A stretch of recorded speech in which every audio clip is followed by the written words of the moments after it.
Hey folks, and welcome to DBD Grimoires number 2. Today's killer is quite a bit different from last videos. Another nondescript character from any number of horror movies, the Wraith is what I'd call a stalker. With decidedly horrifying sound design, a terrifying scythe, not sure what this weapon is, but it's cool.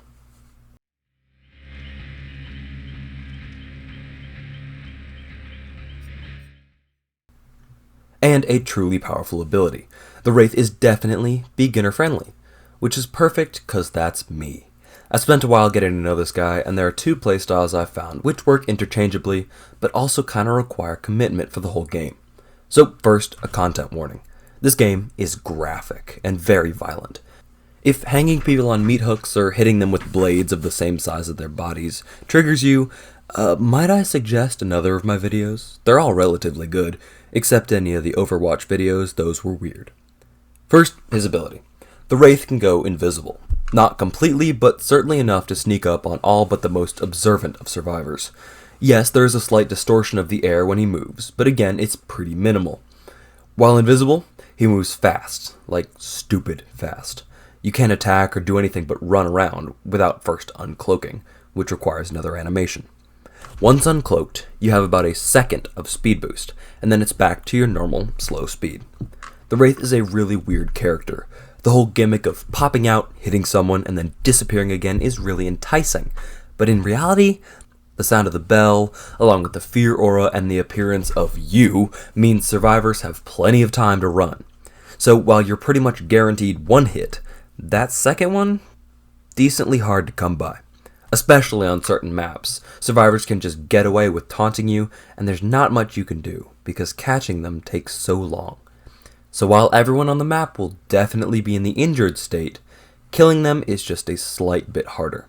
Unless they're dumb. Then it's really easy.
So, for his first playstyle, we have exactly that.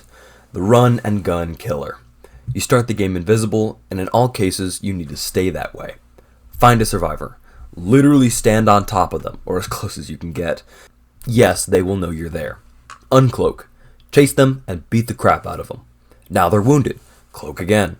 Find a new survivor. Rinse and repeat.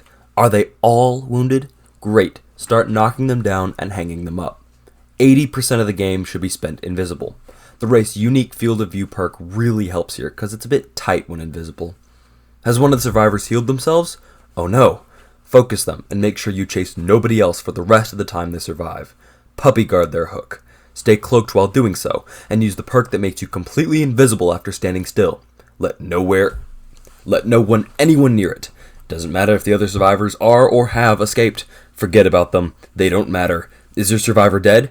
You don't know? Smack them with your blade a few times. They're dead? Great. Go back to normal.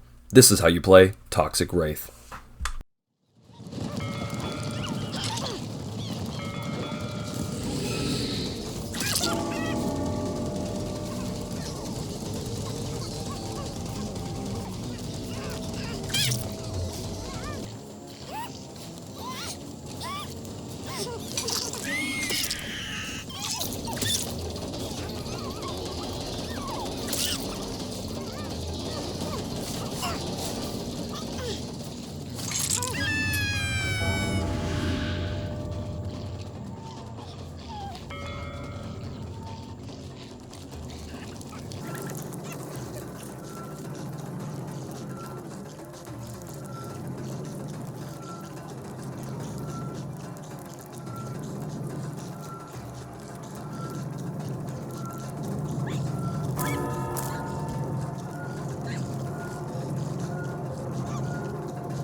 Okay, now for the half-decent game.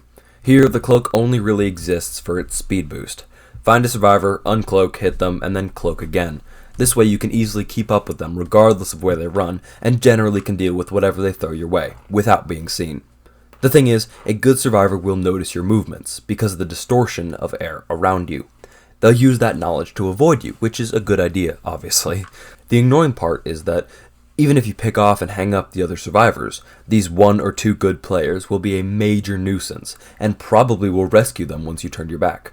Sometimes you unironically do have to puppy guard a hooked survivor, just to make sure you get at least 1 kill. It's a pain, and there's always going to be survivors who run in, unhook them, and get out again.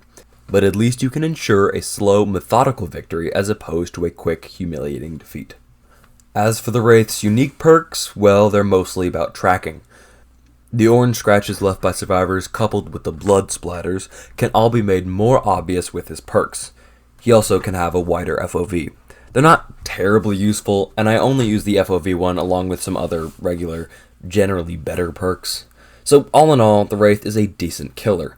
He's particularly good at chasing down survivors with his speed-boosted invisibility, but if you can't time the uncloak quickly enough to actually hit the survivor you uncloaked on, then there's no point. Thanks for watching, folks, and I hope you enjoyed. Have an excellent day.